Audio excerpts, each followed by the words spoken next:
I've talked about this a bit recently. The decline of console gaming. In my opinion, there is an issue. Like, what is the freaking reason for console gaming to exist anymore? I mean, I could think of a few reasons why it should exist, but these trends that are going on with games, it's frustrating and annoying.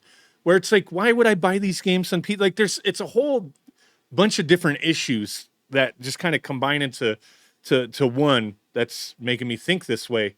But I'd rather just buy these games on PC versus console. Like, I don't know, I might skip out on the next generation of consoles other than whatever Nintendo does. But we've talked a bit about the games that are available, stuff like that.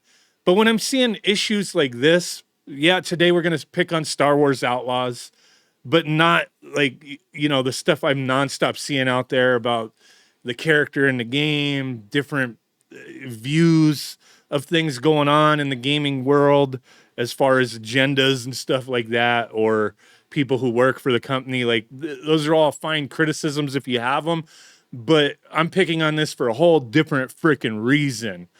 And it's like, really, why does the console need to exist when you have crap like this? Oh, Avatar, Frontiers of Pandora, it's an Ubisoft game as well. But this nonsense down here, I have Avatar up, which that game came out in December last year. And Star Wars here, internet required to install the game. What the hell, dude? This is a single player game. I've got a few issues with it. It's a single player game, internet required to install the game, but why? Did they just, is this game so big that it couldn't fit on one disc and they didn't want to produce two discs? What is it? From what I'm seeing and gathering, it could be that, but it may be more likely what Avatar, Frontiers of Pandora, why it had the same freaking thing on there, internet required to install the game. This game specifically had that because it needed to do an online check to allow you to play the game. Once you brought the game home, if you got the physical copy, popped it in, it had to be online in order for you to start playing this game. I'm thinking it may be the same thing for Star Wars Outlaws. It's DRM essentially, a way to, I don't know, prevent people from playing the game early. I don't know what the whole point is, but that's annoying that games that are single player have to have an online check or regardless if it's an online check for DRM purposes or to combat early leaks. I don't freaking know. Whatever the reason, it could be that, or it could be that it has to install the game. Freaking sucks, dude. Like the day one patches, updates, freaking crap like that. And then when that's one of my issues. Like, it's a single player game. Consoles, like, okay, does everybody in the world have internet? No, but a lot of gamers do. I understand it may not be an issue, but like these games, man, that require an online check or online to actually play the game, to install it, like you're kind of effed in the A. If your internet goes out or something happens, the grays come down, start abducting people, and you're just kind of chilling, waiting back to for your turn. You want to play some games, but then they knocked out the grid or something. I don't know. There's plenty of examples that you come up with that this kind of crap sucks, dude. But then another issue I see with this game, and it's a trend that I'm seeing a lot of, is not just the price, $69.99 for the base version. I'm not really complaining. When you go back to the early 90s, there's a wild west of game prices, essentially. It wasn't just one set price for everything. I was buying games that were like, for the Super Nintendo, like $79.99, $69.99. And even if they were $59.99 or $49.99, that money then compared to now, like $100 plus dollars. So yeah, gaming was expensive.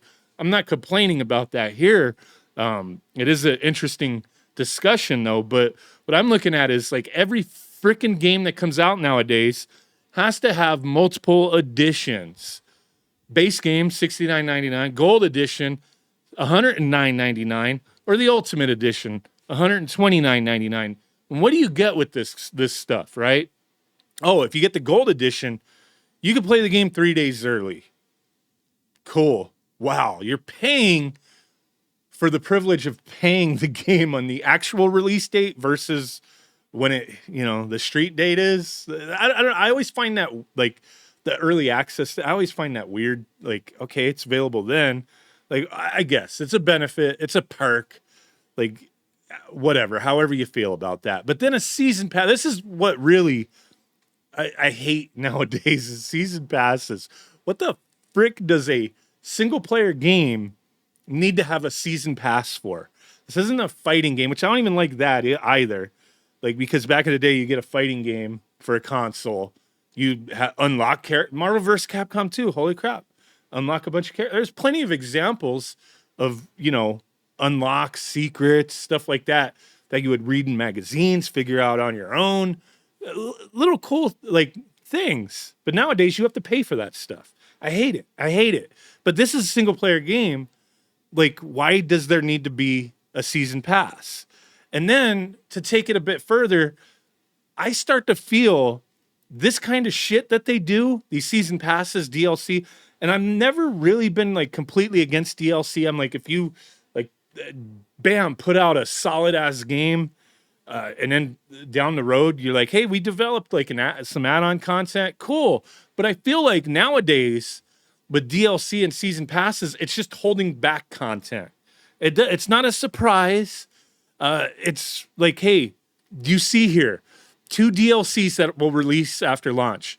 The Jabba's Gambit exclusive mission, the Kessel Runner character pack, and I think there's supposed to be isn't there another mission? I don't remember for sure, but when you name specifically, like you already have that shit, but you think it's worth extra money, but you already know what it's called. Is it already done? Like, oh yeah, it's available at launch, so it's already done.